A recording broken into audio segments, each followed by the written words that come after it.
Que a paz do Senhor esteja conosco, com cada um de nós.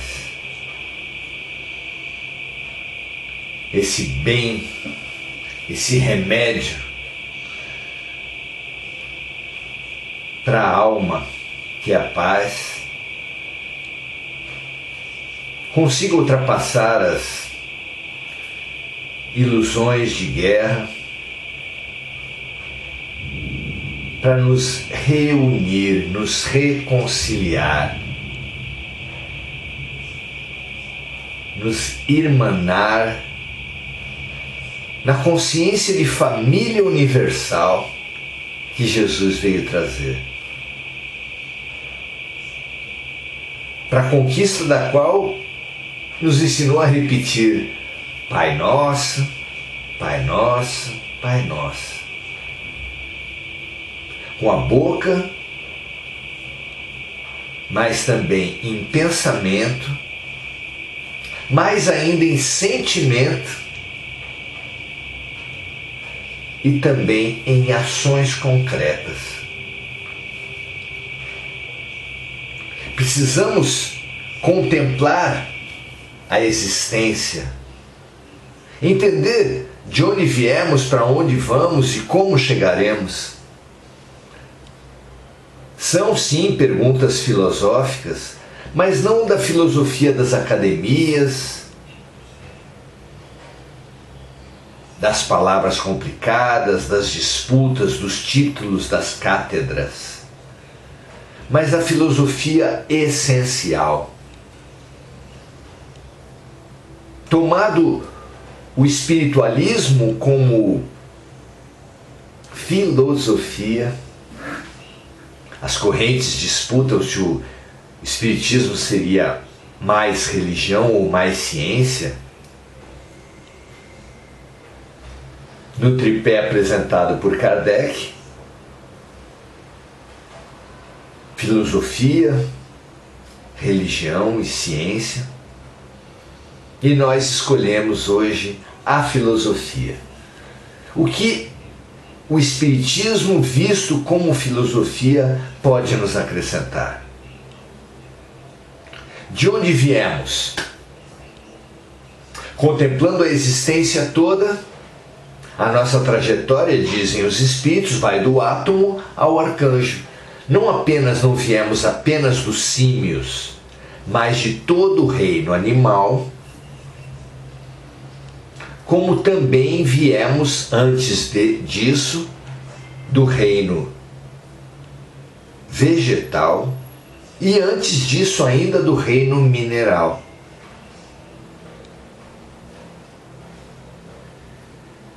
Fazendo um recorte mais próximo, a nossa herança mais recente, digamos assim, ainda que tudo isso se trate aos muitos milhões de anos,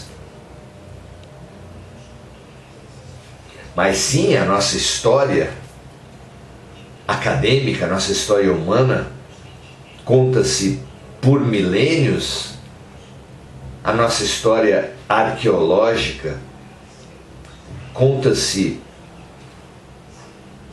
por muitos milênios, a nossa história geológica conta-se aos bilhões. E como nós já fomos átomos, já fomos do reino mineral, a nossa história também é uma história de, pelo menos uma história de bilhões. Contemplando essa realidade, sim, avançamos para a resposta às questões fundamentais. De onde viemos? Do átomo. Mas no aspecto mental, no aspecto daquilo que nos dirige, quais são as matrizes do nosso comportamento que falam sobre a nossa origem?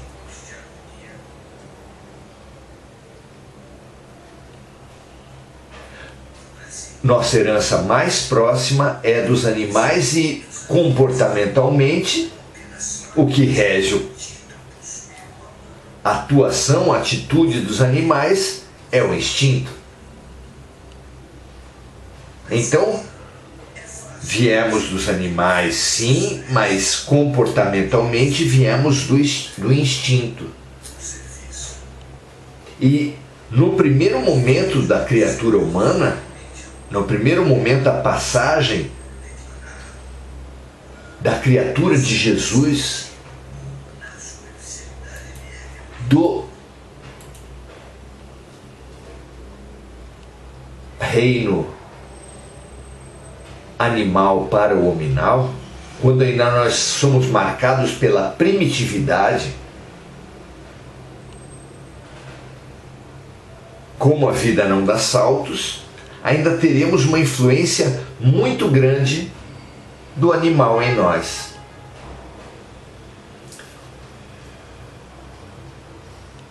Comportamentalmente, através do medo, através do instinto, através da luta pela sobrevivência. E quando recebemos essa herança do instinto, precisamos estudar. Para a fundamental tarefa do autoconhecimento, precisamos estudar essa origem comportamental, essa origem da nossa mente, essa origem da nossa alma.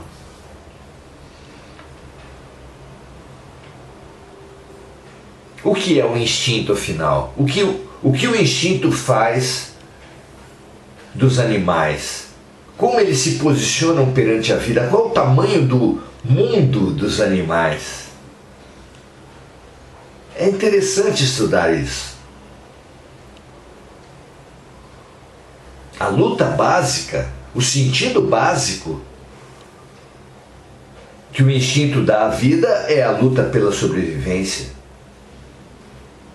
O sentimento básico é o medo.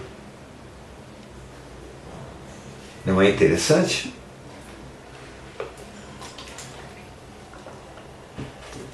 O funcionamento, a atitude básica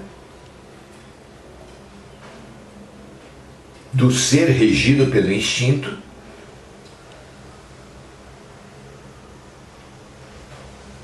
é a centralidade do eu. Mais apropriado do que designar isso como egoísmo, que é esse euísmo que dirige a criatura, é o egocentrismo. O centro da vida do homem primitivo, o centro da vida do ser animal é o eu, e é em defesa desse eu contra tudo mais que ele reduz a vida.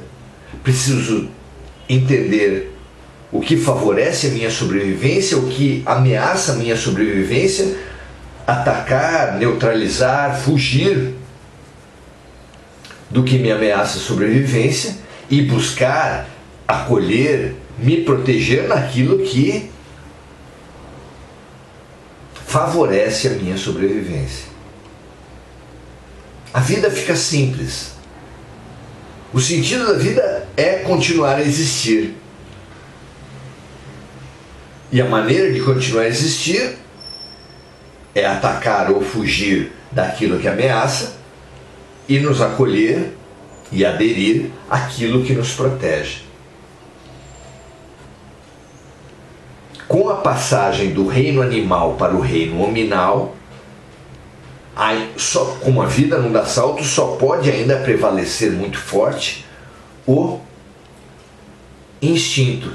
Só que não é propriamente o instinto animal, já é o instinto com o aporte, com o upgrade, com o avanço dado pelo reino hominal. Praticamente um bicho, mas um bicho avançado. Somos nós. Somos nós. Qual é essa força, qual é esse princípio que dirige nossas vidas, nossa atitude, que ainda tem a nós mesmos como centro de tudo? É o egoísmo, é o egocentrismo.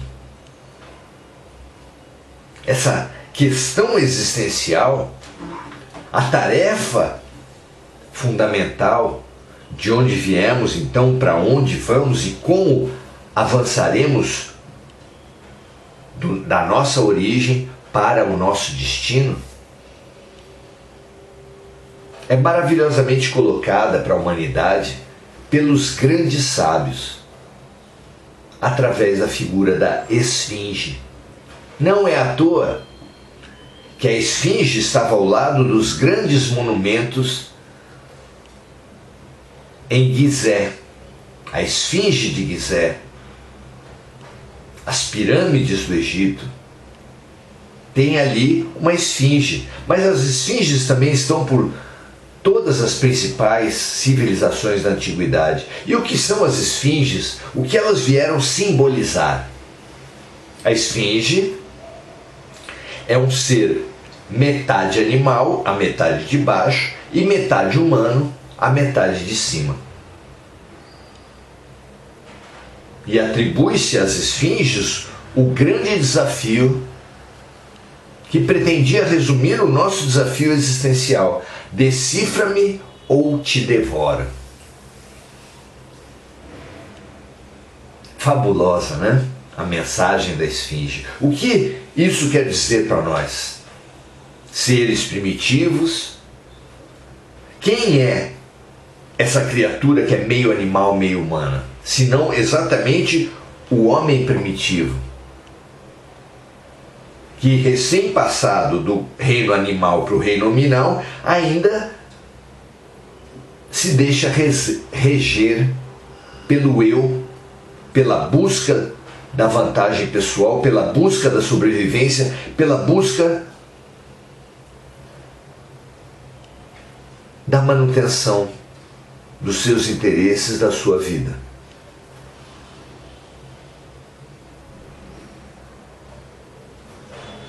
O que é fundamental para avançarmos, para sermos integralmente humanos? Precisamos, segundo o desafio da esfinge, decifrar-nos. Decifrar-nos. Veja que saboroso é esse desafio, já que no oráculo de Delfos o grande convite era: conhece-te a ti mesmo. Desafio assumido por Jesus: conhece-te a ti mesmo. Quando Kardec pergunta para os espíritos qual o grande caminho para a evolução da criatura, conhece-te a ti mesmo. O decifra-te e o conhece-te são irmãos gêmeos. São, quem sabe, dois nomes para a mesma ferramenta, para a mesma receita: o autoconhecimento.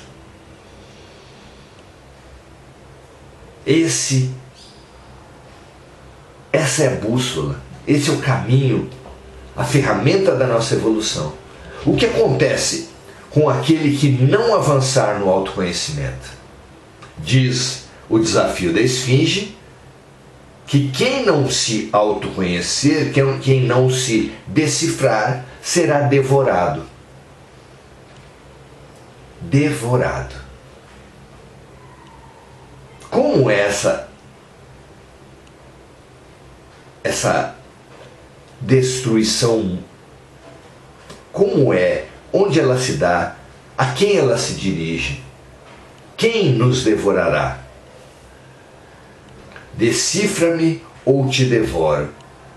Nós nos devoramos a nós mesmos? Nós nos devoramos entre nós?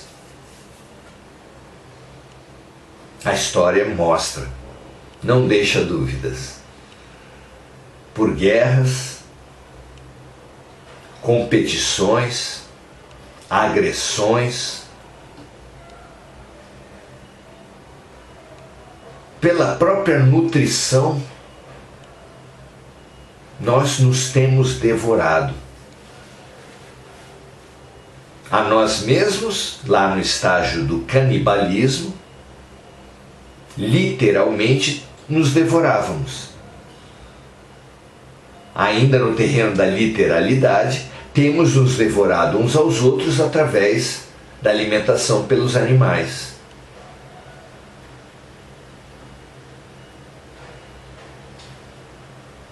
As duas criaturas mais evoluídas da escala evolutiva, os hominais e os animais, nós temos nos nutrido deles. Mas indo para além da literalidade, ou seja, do devoramento como alimentação, há o interdevoramento nas variadas fantasias, nas variadas máscaras, nas variadas formas de identificação nossa. Nós nos identificamos com a nossa raça. E as raças não têm se devorado umas às outras? Nós não temos feito perseguições raciais, assassinatos por causas raciais? Nós pensamos que nós somos de uma classe social, ricos ou pobres, e as classes sociais não têm se devorado. Nós pensamos que somos de um sexo, e os sexos não têm feito guerras, se atacado. Nós pensamos que somos de religiões, de nações, e tudo isso não tem sido guerra, não tem sido um interdevoramento à nossa história. Precioso entender isso. Por falta de autoconhecimento nos temos devorado. E por que isso acontece?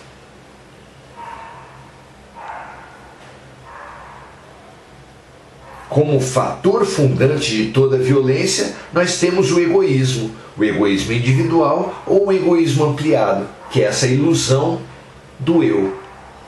Quando nós pensamos ser homens ou mulheres, brancos ou negros, ou amarelos ou indígenas, quando nós pensamos ser pobres ou ricos, brasileiros ou estrangeiros, tudo isso são ilusões do ego que projetam, que atiram uns contra os outros num devoramento mútuo. Mas como assim ilusões? Nós não somos isso? Claro que não.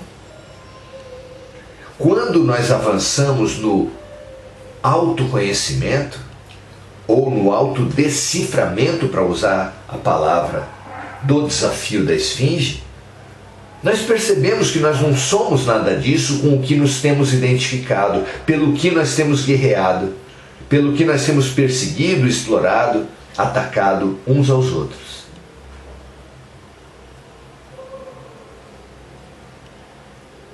Nós não somos nada disso. Nós somos espíritos.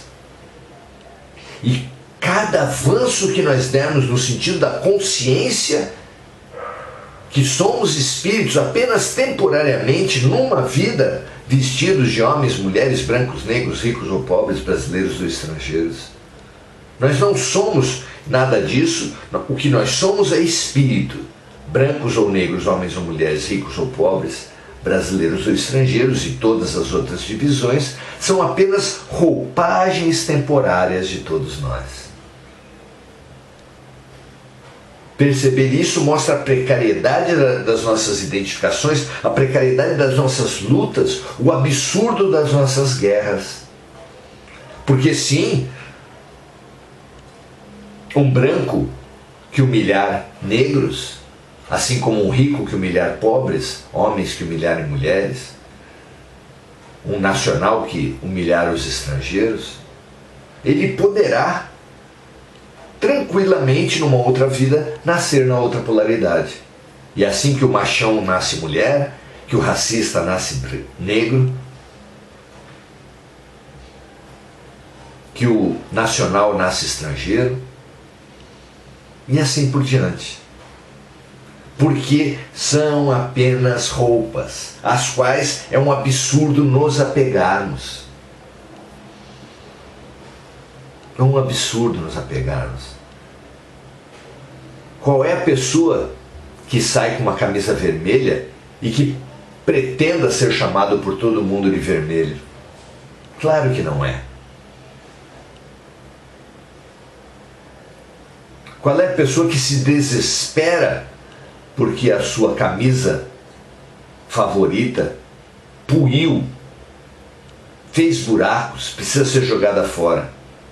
Ninguém, porque todos que compramos camisas sabíamos que ia ter que jogar fora, que a camisa é uma condição precária, momentânea, com a qual não vale a pena nos identificarmos, não vale a pena sofrermos, porque hoje estamos com uma e amanhã com outra.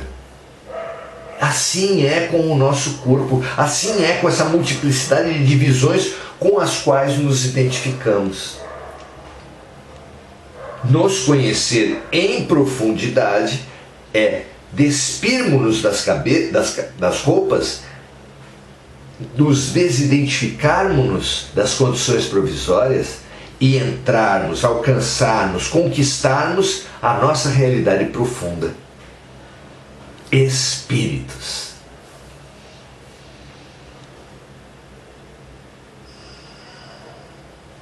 Para além de espíritos, somos deuses, disse Jesus. Toda criatura de Deus traz Deus dentro de si.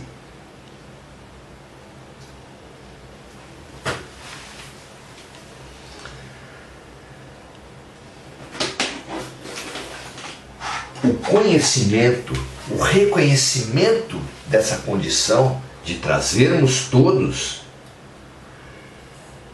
Deus dentro de nós, nos remete à grande unidade, de forma que saímos da fragmentação para alcançarmos e conquistarmos a unidade. Há uma passagem no Evangelho que fala a respeito disso. A passagem de estudo de hoje diz assim, o título é Unificação. Dá para ver aí? Unificação. E a passagem diz assim, ele, Jesus, olhando para eles, disse, que é isto, pois, que está escrito? Repetindo os profetas, a pedra que os edificadores reprovaram, esta foi feita cabeça de esquina, uma pedra principal da construção. Os edificadores rejeitaram a peça principal da construção. Qualquer que cair sobre aquela pedra ficará em pedaços, e aquele sobre quem ela cair será feito em pó. Como podemos entender essa passagem? Quem é a pedra? Quem são os edificadores? O que é o que são esses pedaços, esse pó que ficam aqueles que caírem sobre a pedra? Maravilhoso entendermos isso.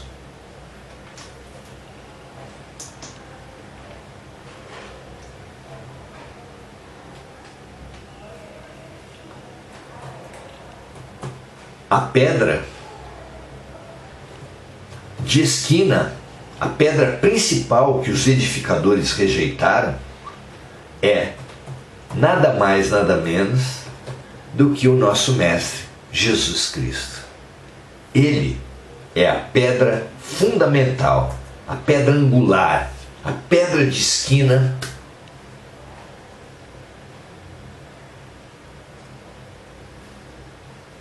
essencial para a grande construção do reino de Deus. Por quê? Porque o sentido da vida é amor, Deus é amor, e Jesus, sendo um com Deus, sendo um com o Pai, é também amor. E nos veio ensinar esse sentido da vida fabuloso, que é o amor. Como conquistarmos o amor? Como chegarmos a esse ponto fundamental da existência? Como sairmos do egoísmo ao amor? porque essa é a fabulosa trajetória da criatura.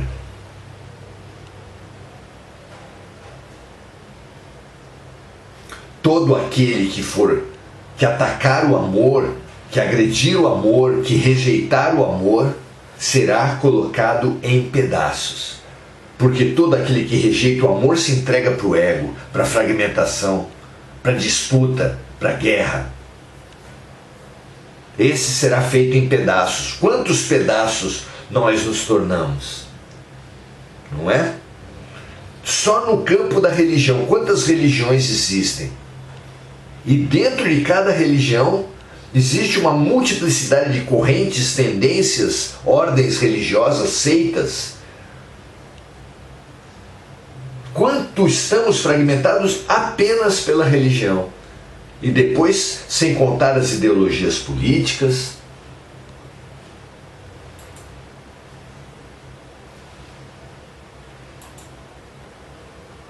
Sem contar as inúmeras situações e condições que nos fragmentam. Nós nos temos feito em pedaços por nos identificar com essas fragmentações. Tomarmos a máscara como rosto, o que é provisório como definitivo. Esse tem sido o nosso grande erro.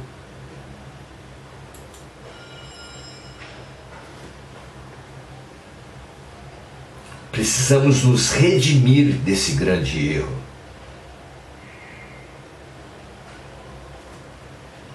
E como faremos isso? Nos apegando ao essencial. O essencial, a natureza íntima de Deus, o remédio fundamental para as nossas vidas, o sentido da vida, o exercício básico, se resume à palavra amor. Colocando-nos no lugar dos outros, expandimos e saímos da prisão amesquinhadora do egoísmo. É o serviço, é a compaixão, é fazer ao outro o que gostaríamos que o outro nos fizesse. Pequenos amores cotidianos, pequenos exercícios de amor do dia a dia é que nos remeterão a essa condição fabulosa do amor que Jesus propôs. Meu amigo, minha amiga, contemplar essa trajetória existencial é dar sentido, é colocar a nossa vida no sentido certo. Revejamos quanto temos perdido por nos deixar fragmentar